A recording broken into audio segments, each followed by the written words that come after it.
Today, we're gonna go over 5 of the movies that made us cry the most. Number 1, Fruitvale Station. Perhaps we should have gone into Fruitvale Station knowing what the film was about.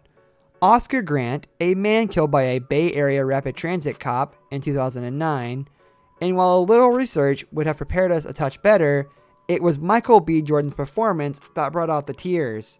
The way he interacted with his mom, the little humanizing moments he gracefully added, it all made the ending all the more powerful. In this movie, it'll be sure to tug your heartstrings with a familiar face in Michael B. Jordan, so be sure to give it a look, especially if you want a more realistic movie to watch.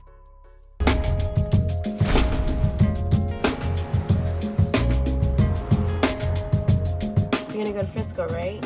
It's now or never. I'm scared. I hear guns. Those are firecrackers. You're safe inside. What about you, Daddy? Number 2, Marley and Me. Who's the dope who watched Marley and Me less than a week after putting his lab down? This guy. Luckily, I wasn't the only staffer who selected the film based on the book by John Grogan. The movie wasn't even that good, but when it comes to man's best friend, it's pretty easy to tug at the old heartstrings, especially at the end, where a lot of people can relate to losing a loved pet. The entire story and seeing the dog's life start from birth to the end is truly heartbreaking, and if you made it through without shedding a single tear, you have no heart, and that's as simple as it is. If you made it through this movie without feeling sad at all, you should go to a psychiatry ward because you're mentally insane. Number 3, The Descendants.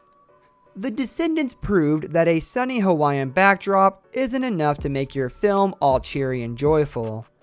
We mean, the plot is about a man dealing with his wife being in a coma. So yeah, that puts a damper on things. And when the coma ends up being just one of a couple huge issues for George Clooney's character, well, stuff gets heavy. As it's hard to get much harder than your wife being in a coma, you can only imagine the things he has to go through next in order to come to the conclusion that things get heavier. You should watch this and let us know down in the comments below what you think about everything and what was worse, the new things or his wife being in a coma.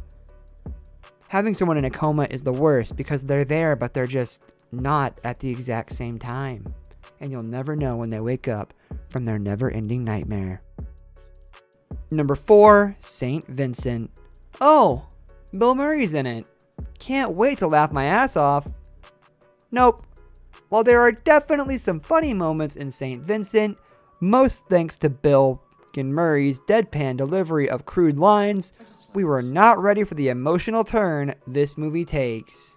As Vincent's past is recollected, and it brings the tears down our eyes as all the pain and suffering he's went through begins to come to light in a way that none of us expected, through a class project. This movie is a classic and we strongly recommend it. Number 5, The Green Mile. What is it about Stephen King's story-based films from Frank Darabont? While The Shawshank Redemption certainly had its possible tear-inducing moment, The Green Mile is the film that really got us. While Michael Clarke Duncan's performance throughout the movie helps build up the conclusion, it's the inner grief Tom Hanks portrays that drives it all home. Flip the switch on the chair, and the waterworks. As suddenly our movie draws to a close, and the entire plot comes at us all at once, bringing tears down our faces and sadness in our hearts as we know the chronicle has to end. This will bring us to the end of our video. Thank you so much for watching. Like the video if you enjoyed it, or if you cried. Comment down below what other sad movies you know of, and subscribe to the channel for more content like this in the future.